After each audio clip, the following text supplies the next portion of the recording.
ഒരു 50 വയസ്സായ പുരുഷന്മാരിൽ സാധാരണ കാണപ്പെടുന്ന പ്രശ്നങ്ങളാണ് മൂത്രസംബന്ധമായ പ്രശ്നങ്ങൾ. ഇതിൻ്റെ കാരണം പ്രോസ്റ്റേറ്റ് ഗ്രന്ഥിയാണ്. പ്രോസ്റ്റേറ്റ് ഗ്രന്ഥിക്ക് വീക്കം വരിക, അതിന് സാധാരണ ഒരു 50 വയസ്സായി കഴിഞ്ഞാൽ 45-50 വയസ്സ് കഴിഞ്ഞാൽ അത് ആരംഭിക്കുകയായി. അതെല്ലാ പുരുഷന്മാരിലും ഒരു പരിധി വരെ തുടങ്ങുന്നുണ്ട്. ഇതിൻ്റെ കാരണം പ്രോസ്റ്റേറ്റ് ഗ്രന്ഥിക്ക് വീക്കം വരുന്നു എന്നുള്ളതാണ്. ഇതിൻ്റെ അടിസ്ഥാന കാരണം 30 വയസ്സ് കഴിഞ്ഞാൽ ടെസ്റ്റോസ്റ്ററോൺ എന്ന ഹോർമോണിൻ്റെ അളവ് മെല്ലെ കുറഞ്ഞു 1% വെച്ച് കുറഞ്ഞു വരുന്നു. അങ്ങനെ പ്രോസ്റ്റേറ്റ് ഗ്രന്ഥിക്ക് അല്പം വീക്കം വരുന്നു. അതുകൊണ്ട് മൂത്രക്കുഴലുകൾ പ്രോസ്റ്റേറ്റ് ഗ്രന്ഥിക്കുള്ളിൽ കൂടിയാണ് പോകുന്നത്. അങ്ങനെ ഉള്ളിൽ കൂടി പോകുന്ന ആ കുഴലുകളെ ഈ പ്രോസ്റ്റേറ്റ് ഗ്രന്ഥിയുടെ വീക്കം കൊണ്ട് അമർത്തപ്പെടുന്നു. അപ്പോൾ എന്തെല്ലാം ലക്ഷണങ്ങളാണ് സാധാരണ കണ്ടുവരുന്നത്? ഒരു ദിവസം 2-3 അല്ലെങ്കിൽ 5-6 തവണ മൂത്രം ഒഴിക്കുന്ന ആൾ 8-10 തവണ മൂത്രം ഒഴിക്കേണ്ട ഒരു അവസ്ഥയിലേക്ക് പോവുക. അത് ആദ്യത്തെ ലക്ഷണമാണ്. ഇനി മൂത്രം ഒഴിക്കാൻ ചെന്ന് കഴിഞ്ഞാൽ അതിൽ ബാത്റൂമിൽ എത്തുന്നതിന് മുമ്പ് തന്നെ മൂത്രം പോയി പോകുന്ന ഒരവസ്ഥ, അതായത് അടിവസ്ത്രം നനയുന്ന ഒരവസ്ഥ വരിക.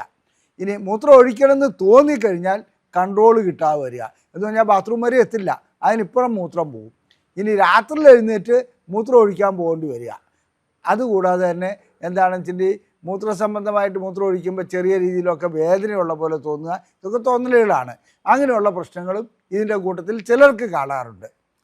ഇനി മൂത്രത്തിൻ്റെ സ്പീഡ്, അതായത് മൂത്രം ഒഴിക്കുന്നത് നല്ല സ്പീഡിൽ പോയിക്കൊണ്ടിരുന്നതിൻ്റെ സ്പീഡ് കുറയുക.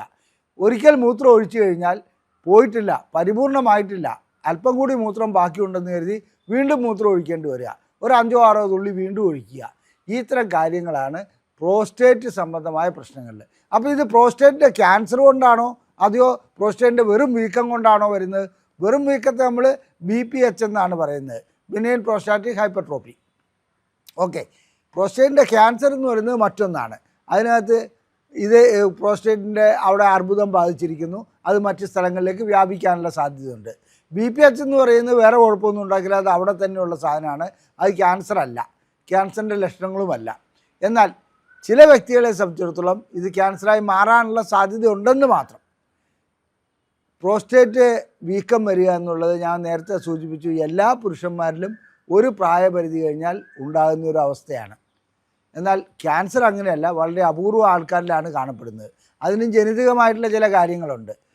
ഞാൻ ഡോക്ടർ അജയൻ വർഗീസ്, കോഴിക്കോട് ജില്ലയിൽ കുന്നമംഗലം പന്തീർപ്പാടത്തുള്ള institute of sexual and reproductive medicine എന്ന സ്ഥാപനത്തിൻ്റെ ഡയറക്ടറാണ്. International association of sexual medicine practitioners modern medicine എന്ന അസോസിയേഷൻ്റെ അഖിലേന്ത്യാ ചെയർമാനുമാണ്.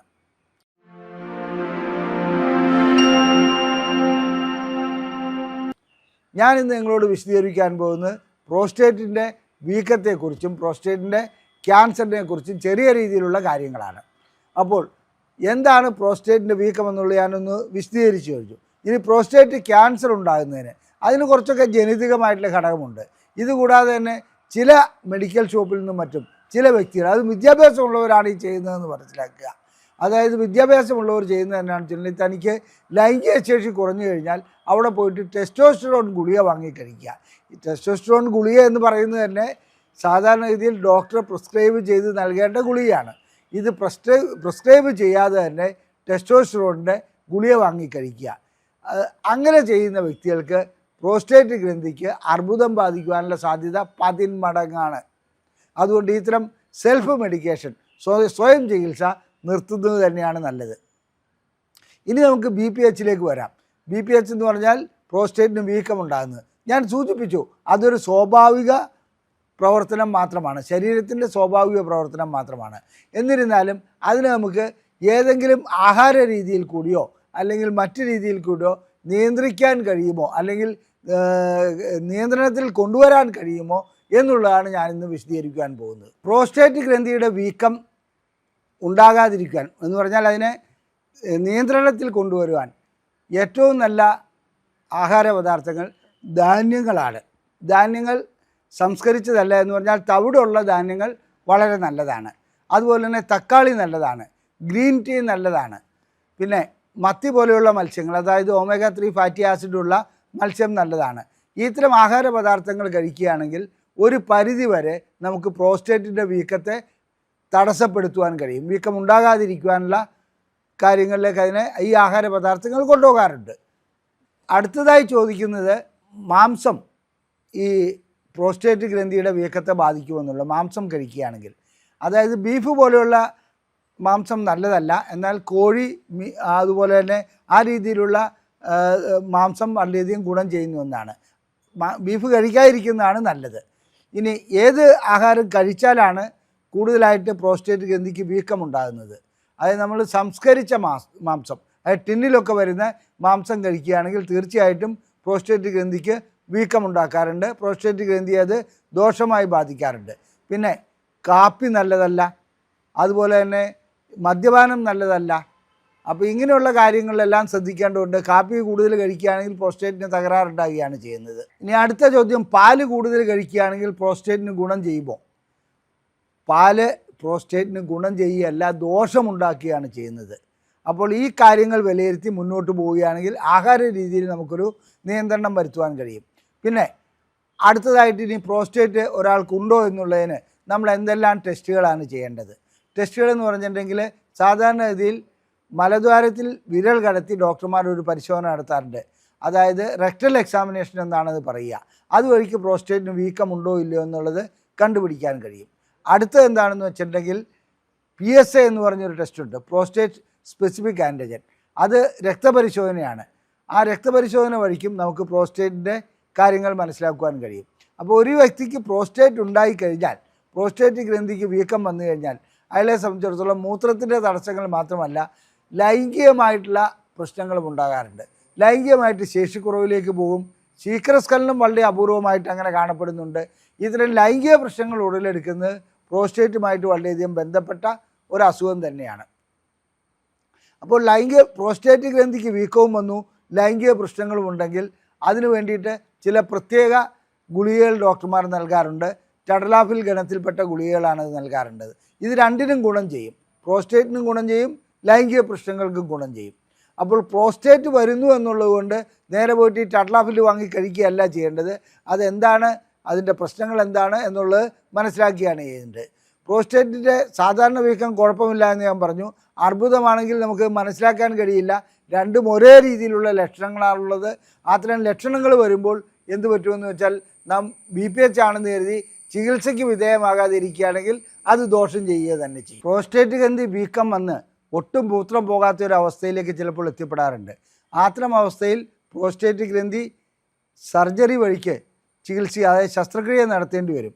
അങ്ങനെ ചെയ്യുകയാണെങ്കിൽ അതിനകത്തുകൂടി വരുന്ന ഞരമ്പുകൾ മുറിഞ്ഞു പോകും. അപ്പോൾ ലൈംഗിക ശേഷി തീരെ ഇല്ലാതെയാവുന്ന ഒരവസ്ഥയും കൂടി ഉണ്ടാകാറുണ്ട്. നാം മനസ്സിലാക്കേണ്ട കാര്യം, തുടക്കത്തിൽ തന്നെ ചികിത്സിക്കുകയാണെങ്കിൽ അത്രത്തോളം ഗുരുതരമായ അവസ്ഥയിലേക്ക് അത് പോവുകയില്ല. അതിനുവേണ്ടിയാണ് ഇത് തുടങ്ങുന്ന ഉടനെ തന്നെ ചികിത്സയിലേക്ക് വരണമെന്നുള്ളത് പറയുന്നത്. എന്നാൽ ഇന്ന് എംബോളിസം എന്ന് പറയുന്ന എംബോളിക് ട്രീറ്റ്മെൻ്റ് ഉണ്ട്. എംബോളിസം വഴിക്ക്, അതായത് നമ്മുടെ രക്തക്കുഴലിൽ കൂടി ഇതിനെ കടത്തി വിട്ടിട്ട്, ഒരു കത്തീറ്റർ കടത്തി വിട്ടിട്ട് അവിടെ എംബോളൈസ് ചെയ്യുക. എംബോളൈസ് ചെയ്യുക എന്ന് പറഞ്ഞിട്ട് ആ പ്രോസ്റ്റേറ്റ് ഗ്രന്ഥിയിലേക്കുള്ള രക്തപ്രവാഹത്തെ തടസ്സപ്പെടുത്തുന്ന ഒരു അവസ്ഥയാണ്. അങ്ങനെ തടസ്സപ്പെടുത്തുന്നതോടുകൂടി പ്രോസ്റ്റേറ്റ് ഗ്രന്ഥിയുടെ വീക്കം കുറയുന്ന ഒരവസ്ഥ വരും. അതുവഴിക്ക് സാധാരണ രീതിയിൽ നല്ല രീതിയിൽ മൂത്രം പോകുന്ന ഒരവസ്ഥയിലേക്ക് വരികയും ചെയ്യും. അത് പല ആസ്പത്രികളിലും ഇന്ന് ചെയ്തു വരുന്നുണ്ട്. ഇനി അതുകൂടാതെ പ്രോസ്റ്റേറ്റിന് ഗ്രന്ഥിക്ക് വീക്കം വന്നു കഴിഞ്ഞാൽ നിരന്തരം കഴിക്കേണ്ട ചില ഗുളികകളുണ്ട്. അത്തരം ഗുളികകൾ കഴിക്കുകയാണെങ്കിൽ, ആൽഫ ബ്ലോക്കേഴ്സ് മുതലായ ഗുളികകളാണ്, അത്തരം ഗുളികകൾ കഴിക്കുകയാണെങ്കിൽ അത് ലൈംഗിക ശേഷിയെ ബാധിക്കാറുണ്ട്. അപ്പോൾ ഈ ഗുളികകളുടെ ഒരു സന്തുലിതാവസ്ഥ ഉണ്ടാക്കാറുണ്ട്. ലൈംഗിക ശേഷി നഷ്ടപ്പെടുത്താതെ ഈ ഗുളികകൾ കഴിക്കുക. അതോടൊപ്പം തന്നെ ലൈംഗിക പ്രശ്നങ്ങൾക്കുള്ള ശേഷിക്കുറവിനുള്ള ചികിത്സ നൽകുക. ഇതാണ് അവിടെ ചെയ്യേണ്ടതുള്ളത്. പ്രോസ്റ്റേറ്റ് ഗ്രന്ഥിക്ക് വീക്കം വന്നു കഴിഞ്ഞാൽ, അഥവാ മൂത്രം പോകുന്നതിന് തടസ്സം വന്നാൽ മൂത്രസഞ്ചിയിൽ അണുബാധ ഉണ്ടാകാനുള്ള സാധ്യതയുണ്ട്. അത് വളരെയധികം ശ്രദ്ധിക്കേണ്ട കാര്യമാണ്. അതുകൊണ്ട് മൂത്രം ഇടയ്ക്കിടയ്ക്ക് പരിശോധിക്കുകയും, അതായത് ഇത്തരം വീക്കമുള്ള വ്യക്തികൾക്ക് ഏതെങ്കിലും രീതിയിലുള്ള വേദനയോ മറ്റോ വരികയാണെങ്കിൽ മൂത്രം പരിശോധിച്ച് നോക്കേണ്ടതുണ്ട്. അണുബാധ ഉണ്ടെങ്കിൽ അതിനനുസരിച്ചുള്ള ആൻറ്റിബയോട്ടിക് ചികിത്സ നൽകേണ്ടതുണ്ട്. ധാരാളം വെള്ളം കുടിക്കേണ്ടതുണ്ട്. വെള്ളം കുടിക്കുമ്പോൾ വീണ്ടും പ്രശ്നം വരും, മൂത്രം കൂടുതൽ പോകാത്തൊരു പ്രശ്നങ്ങളിലേക്ക് വരും. അപ്പോൾ അത് ശ്രദ്ധിച്ച് കൈകാര്യം ചെയ്യേണ്ട ഒരു കാര്യമാണത്.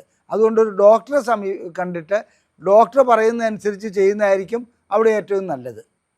പ്രോസ്റ്റേറ്റ് ഗ്രന്ഥിക്ക് ഒരിക്കൽ വീക്കം വന്നു കഴിഞ്ഞാൽ നാം അതിന് ഗുളികകൾ കഴിക്കാതെ ഏതെങ്കിലും വ്യായാമം വഴിക്കോ മറ്റോ ചികിത്സിക്കാൻ കഴിയുമോ എന്ന് പലരും ചോദിക്കാറുണ്ട്. അത്ര എളുപ്പമുള്ള കാര്യമല്ല. വ്യായാമം ചെയ്യുന്ന കീഗൽ എക്സസൈസ് അങ്ങനെയുള്ള എക്സസൈസൊക്കെ ചെയ്യുന്നത് വളരെ നല്ലതാണ്. എന്നിരുന്നാൽ കൂടി ഇതിന് ചികിത്സ മരുന്ന് നൽകാതെ നാം മുന്നോട്ട് പോവുകയാണെങ്കിൽ പ്രോസ്റ്റേറ്റ് ഗ്രന്ഥിയുടെ വീക്കം കൂടിക്കൂടി വരും. അങ്ങനെ വീക്കം കൂടിക്കൂടി വരുന്നതോടുകൂടി മൂത്രം പോകുന്നതിൻ്റെ തടസ്സം കൂടും, അണുബാധകൾ ഉണ്ടാവും. മാത്രമല്ല ലൈംഗികമായിട്ടുള്ള ശേഷി തകരാറിലേക്ക് പോവുകയും ചെയ്യും. എല്ലാ പ്രോസ്റ്റേറ്റ് രോഗമുള്ള വ്യക്തികൾക്കും ലൈംഗികമായിട്ടുള്ള ശേഷിക്കുറവുണ്ടാകുന്നതിന് പല രീതിയിലുള്ള കാരണമുണ്ട്. അതിൽ പ്രധാനപ്പെട്ട ഒരു കാരണമാണ് അതായത് ഈ പ്രോസ്റ്റേറ്റ് ഗ്രന്ഥിയുടെ വീക്കം എന്ന് പറയുന്നത്. അവിടെ വീക്കം വരുമ്പോൾ ഹോർമോൺ സംബന്ധമായ പ്രശ്നങ്ങൾ ഉടലെടുക്കുന്നു, ഞരമ്പ് സംബന്ധമായ പ്രശ്നങ്ങൾ ഉടലെടുക്കുന്നു. ഇതൊക്കെയാണ് അവിടെ കാണപ്പെടുന്ന കാര്യങ്ങൾ. ഒരു കാര്യം പറയട്ടെ, പ്രോസ്റ്റേറ്റ് ഗ്രന്ഥിക്കുള്ള വീക്കം തുടക്കത്തിൽ തന്നെ ചികിത്സിക്കുകയാണെങ്കിൽ, അതായത് അറിയപ്പെടുന്ന ആ അവസ്ഥയിൽ തന്നെ ചികിത്സിക്കുകയാണെങ്കിൽ അതുകൊണ്ട് വളരെയധികം ഗുണങ്ങൾ ലഭിക്കും. അതിന് വളർച്ച കൂടുതൽ ഉണ്ടാകാതിരിക്കുവാനുള്ള സാധ്യതയുമുണ്ട്. മത്തങ്ങാക്കുരു ഇതിന് നല്ലൊരു ഔഷധമാണെന്ന് പറഞ്ഞ് മത്തങ്ങാക്കുരു മാത്രം കഴിക്കുന്ന ചില വ്യക്തികളെ ഞാൻ കണ്ടിട്ടുണ്ട്. മത്തങ്ങാക്കുരു തീർച്ചയായിട്ടും ഇതിന് നല്ലൊരു ഔഷധമാണ്. പ്രോസ്റ്റേറ്റ് ഗ്രന്ഥിക്കുള്ള വീക്കം കുറയ്ക്കുവാൻ അത് സഹായിക്കും. എന്നാൽ വീക്കം വന്നതിന് ശേഷം മത്തങ്ങാക്കുരു മാത്രം കഴിച്ചതുകൊണ്ട് യാതൊരു ഗുണവും ഉണ്ടാകില്ല. ഡോക്ടറെ കണ്ട് സ്കാനിങ് നടത്തി അതിനുള്ള പരിശോധനകൾ നടത്തി അതിൻ്റെ കാരണം കണ്ടുപിടിച്ച് ചികിത്സയിലേക്ക് വരികയാണ് വേണ്ടത്. ചികിത്സിക്കാതെ വെറും ഏതെങ്കിലും ഒരു ഇതിലെ പഴവർഗ്ഗങ്ങളോ അങ്ങനെ ആ ഒരു രീതിയിലുള്ള ചികിത്സ നല്ലതല്ല. രോഗം വന്നതിന് ശേഷം ചികിത്സിക്കണം. രോഗം വരാതിരിക്കാൻ വേണ്ടിയാണ് നേരത്തെ പറഞ്ഞ ആഹാര പദാർത്ഥങ്ങളും മത്തങ്ങാക്കുരുവും ഒക്കെ കഴിക്കേണ്ടത്. പ്രോസ്റ്റേറ്റ് ഗ്രന്ഥിയെക്കുറിച്ചുള്ള നിങ്ങളുടെ സംശയങ്ങൾ ഞങ്ങൾ വാട്സപ്പ് വഴിക്ക് മറുപടി നൽകുന്നതാണ്. നിങ്ങൾക്ക് എന്തെങ്കിലും സംശയങ്ങളുണ്ടെങ്കിൽ ഞങ്ങൾ ഇവിടെ കാണിച്ചിരിക്കുന്ന നമ്പറിൽ ഞങ്ങൾക്ക് വാട്സപ്പ് ചെയ്യുക, ഞങ്ങൾ മറുപടി നൽകാം. അതുകൂടാതെ ഞങ്ങളിവിടെ നിന്നും പ്രസിദ്ധീകരിക്കുന്ന ബുക്ക്ലെറ്റുകൾ, അതായത് ISRM ലൈംഗിക പ്രശ്നങ്ങൾക്കുള്ള ചികിത്സ നൽകുന്ന ഒരു സ്ഥാപനമാണ്. ഞങ്ങളിവിടെ നിന്നും പ്രസിദ്ധീകരിക്കുന്ന പുസ്തകങ്ങൾ സൗജന്യമായി ലഭിക്കുവാൻ ഇതിലേക്ക് ISRM എന്ന് വാട്സപ്പ് ചെയ്ത് അയച്ചാൽ മതി. ഞങ്ങളതിനുള്ള ബുക്ക്ലെറ്റുകൾ, അത്തരം ബുക്ക്ലെറ്റുകൾ സൗജന്യമായി നിങ്ങൾക്ക് അയച്ചു നൽകുന്നതാണ്. നന്ദി, നമസ്കാരം.